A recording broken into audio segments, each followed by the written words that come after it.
18 தர்பார் வந்துட்டாயா. வணக்கம் மக்களே, வழக்கம் போல இன்னைக்கும் 18 தர்பார்ல உங்களை குஷிப்படுத்துற மாதிரி ஏகப்பட்ட விஷயத்தை கொண்டு வந்திருக்கோம். தர்பாரை தொடங்கிடலாமா?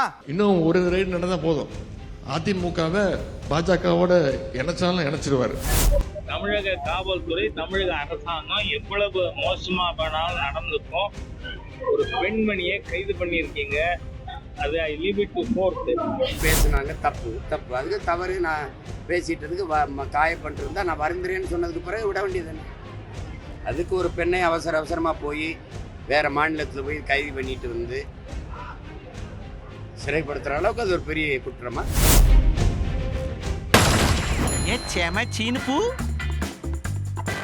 அரசியல் அராஜகம் ஒழிக, நீதி வெல்லட்டும் அப்படின்னு பயங்கரமா முழக்கம்லாம் போட்டிருக்கிறாங்க. பிரபல நடிகை ஒருத்தங்க, என்னப்பா நடிகை இப்படிலாம் முழக்கம் போட்டாங்களா, அப்படி என்ன நடந்துச்சு அவங்களுக்கு அப்படின்னு யோசிக்கிறீங்களா? நீங்களே பாருங்க.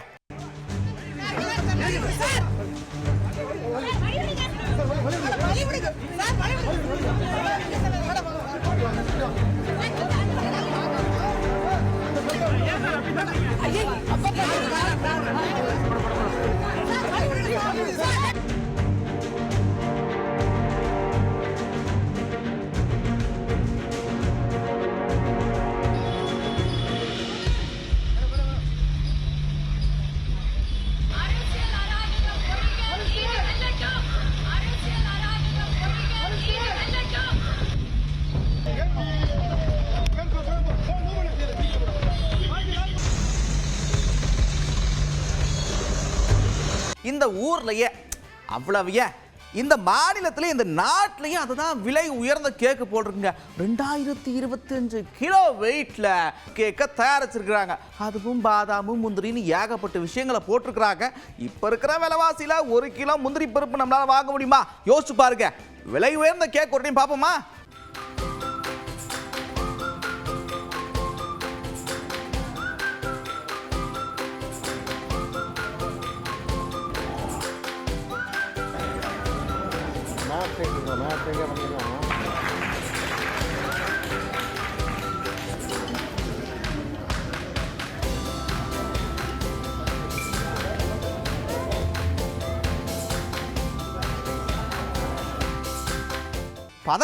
பதட்டம் எதுக்கு இம்புட்டு பதட்டம்?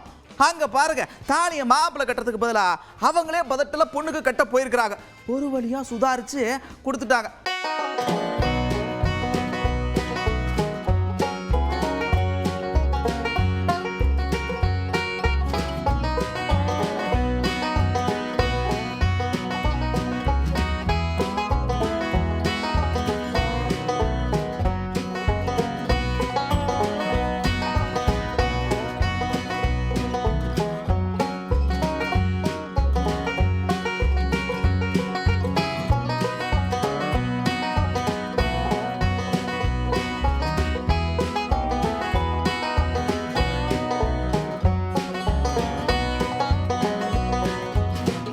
சுவாரஸ்யமான தொகுப்பை துணை முதலமைச்சரே சொல்லியிருக்கா. அப்படி பாப்போமா? ஒரு ஜோடிக்கு திருமணம் செய்து வைக்கும் பொழுது அந்த பெண் சின்னதா கண் கலங்கினாங்க. கண்ணில் தூசி விழுந்துருச்சா இல்லை ஆனந்த கண்ணீரான்னு எனக்கு தெரியல. ஏம்மா கண் கலங்குற அப்படின்னு கேட்டேன். இப்போ என்னம்மா கல்யாணம் ஆச்சு, ஒரு பையன் 5 முடிச்செல்லாம் போட்டான். நம்ம கட்டிக்கிட்டே இருக்க, இல்லை நான் ஸ்ட்ராங்காக கட்டணுன்னு அப்படி. அப்போ நம்ம கலாநிதி வீரசாமி பொண்ணு இப்போ கண் கலங்கினாங்க.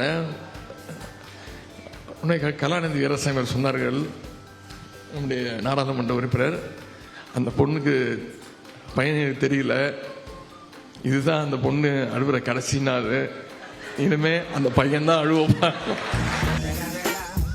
நகைச்சுவையாக சொன்னார். அதில் ஒரு சில பேர் அவசரத்துலையா இல்லை பதட்டத்திலையான்னு தெரியல, அவங்க மாலையை அவங்களே போட்டுக்கிட்டாங்க. ஒரு பையன் தாலியை தானே எடுத்து கட்டிக்கிட்டான். தவறு கிடையாது, பெண்கள் தான் தாலி கட்டணும்னு அவசியம் கிடையாது. கரெக்டு தானே? பெரியார் சொன்னதுதான் அதெல்லாம். என்னப்பா இது, தமிழ் மாசத்துக்கு கூடவா இப்படி பிழையா எழுதுவீங்க அப்படின்னு சட்டமன்ற உறுப்பினர் ஒருத்தர் பொங்கி எல்லாத்தையும் உடனே மாத்துங்க அப்படின்னு உத்தரவு பிறப்பித்திருக்கிறார்.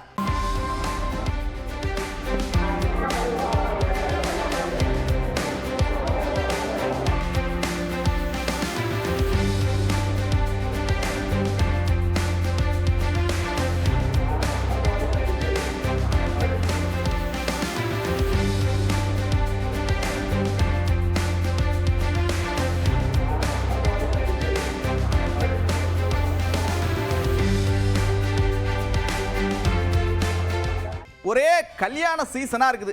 அடுத்ததான் நம்ம பார்க்க போறது 7 கடல் கடந்து 7 மலை கடந்து இன்னும் என்னென்னமோ கடந்து வந்த காதல் தைவான்ல இருந்து இங்க வந்து கரம் பிடிச்சிருக்கிறாங்க. நல்லபடியா கல்யாணம் முடிஞ்சிருக்குது. பாப்போமா?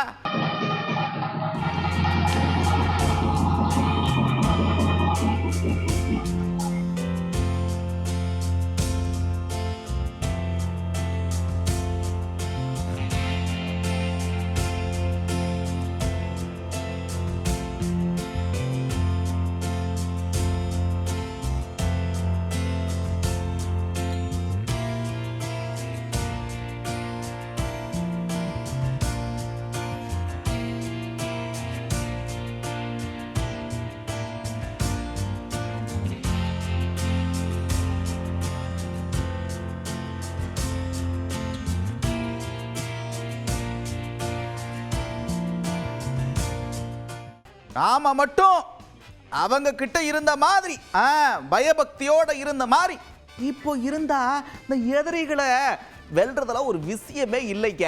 சரியா? ஒழுங்கா பயபக்தியா இருந்துக்குங்க அப்படின்னு அதிமுக நிர்வாகிகளுக்கு முன்னாள் அமைச்சர் ஒருத்தர் அறிவுரை சொல்லியிருக்காரு. எம்ஜிஆர் பயபக்தியோடு இருந்தோமோ அதே போல எப்படி புரட்சி தலைவி அம்மா இடத்திலே பயபக்தியோடு இருந்தோமோ அதே போல் இன்று நம்மளுடைய கழகத்துடைய பொதுச் செயலாளர் எடப்பாடியார் இடத்திலும் நாம் பயபக்தியோடு இருப்போம் என்று சொன்னால் நிச்சயமாக நாம் எதிரியை வீழ்த்துவது மிகப்பெரிய சிரமமான காரியம் இல்லை. அதற்கு மேலாக நாம் எப்பொழுதுமே நமக்கு முதல் எதிரி கடைசி எதிரி திமுக தான்.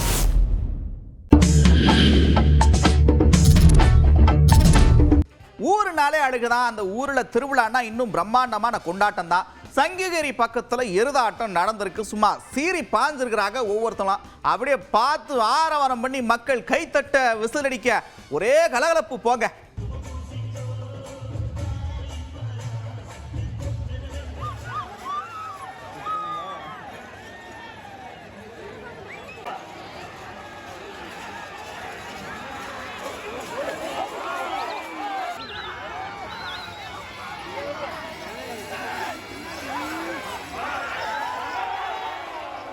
ஒரு பக்கம் இருதாட்டம் இப்படி கலர்ஃபுல்லா கலகட்ட, இன்னொரு பக்கம் திருச்செங்கோட்டில் 18 மாரியம்மன் கோவில் திருவிழாவோட இறுதி நிகழ்வா கம்பம் விடும் நிகழ்வு நடந்திருக்கு. பல்லாயிரக்கணக்கான மக்கள் கலந்துக்கிட்டாங்கன்னா பாத்துங்க.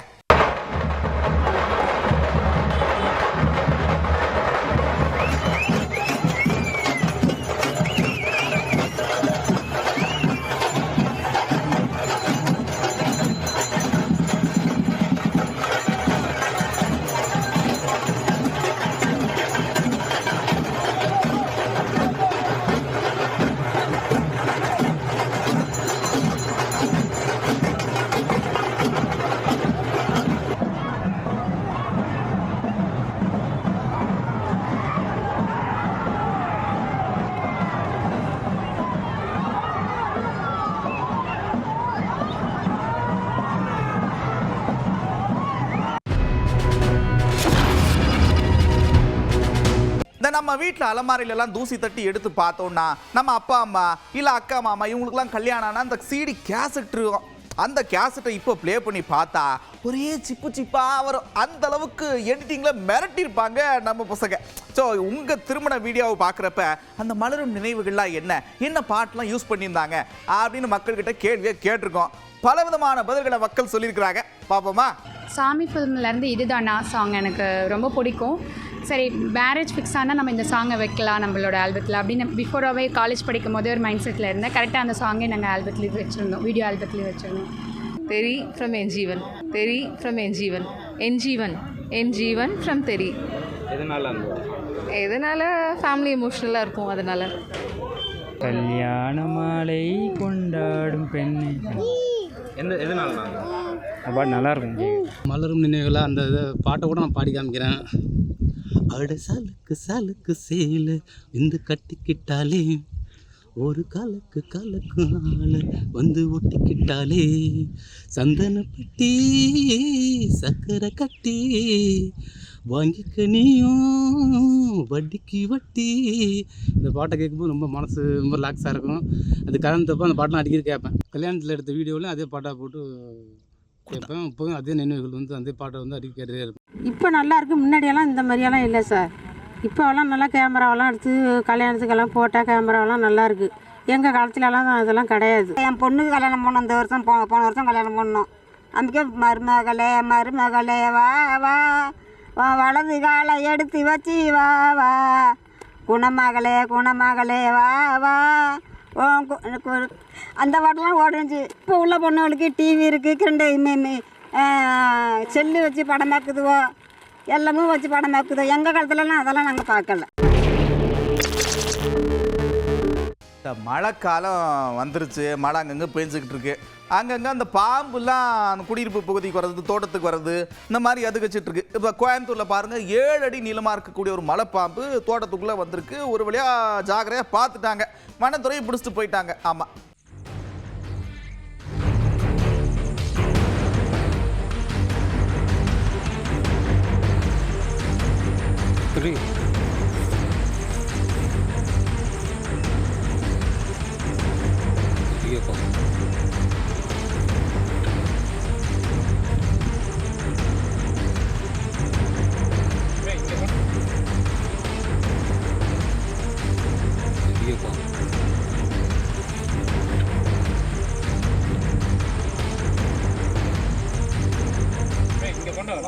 ஒரு பக்கம் கோயம்புத்தூரில் தோட்டத்தில் பாம்பு போகுது அப்படின்னு பார்த்தா, இங்கே உத்தமபாளையத்தில் தோட்டத்துக்குள்ள நாங்களும் போவோம் அப்படின்ற மாதிரி ஒரு டிப்பர் லாரி போய் கவுந்து விபத்துக்கு ஆயிருக்குது. எதுக்கு அவ்வளோ வேகமாக போறீங்க? கொஞ்சம் ஸ்லோவாக போங்க.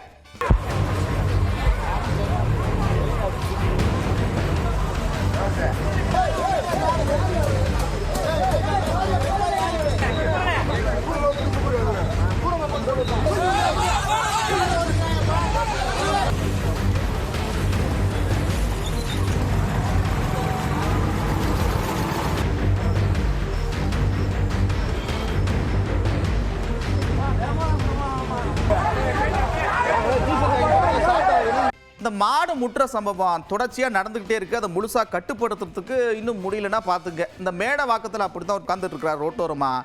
பின்னாடி வந்த மாடு அவர் முட்டி இருக்குது, பலத்த காயம் ஏற்பட்டுருக்குது. தயவு செஞ்சு இந்த மாடெல்லாம் இருக்கிறப்ப கொஞ்சம் உஷாராக இருங்க.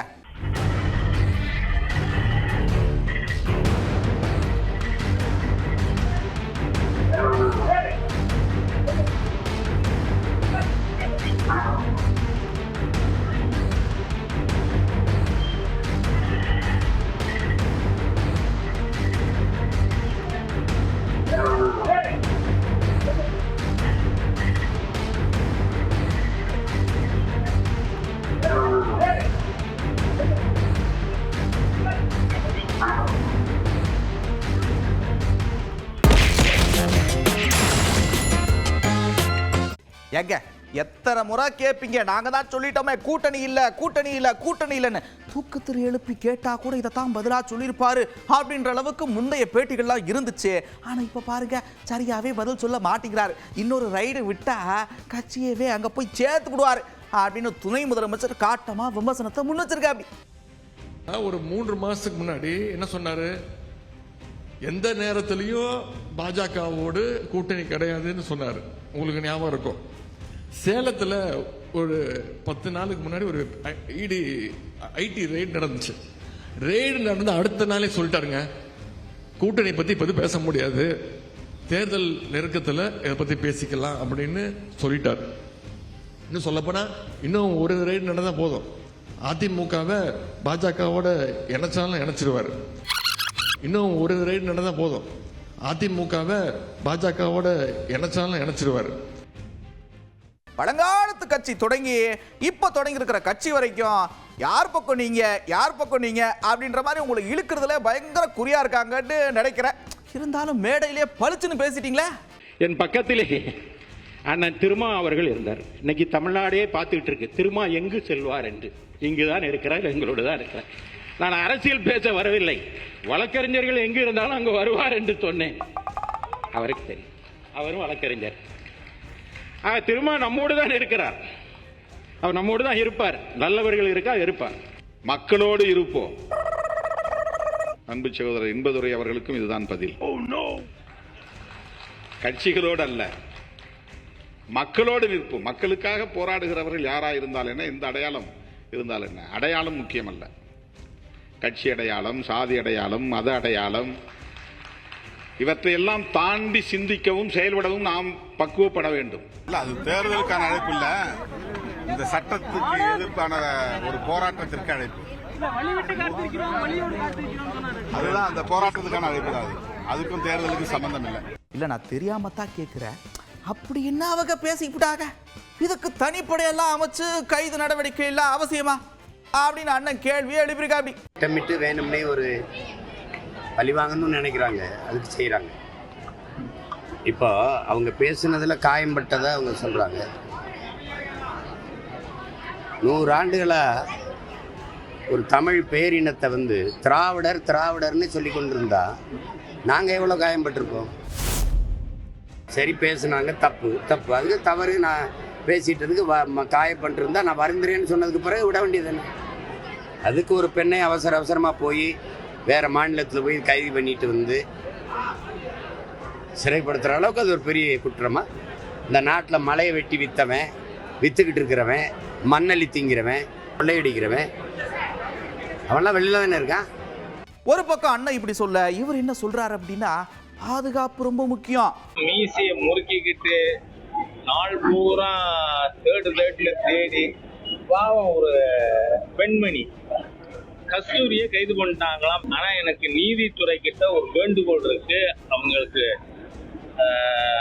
பாதுகாப்புக்கு நீதித்துறை என்ஷூர் பண்ணணும். தமிழக காவல்துறை, தமிழக அரசாங்கம் எவ்வளவு மோசமா வேணாலும் நடந்துக்கும்.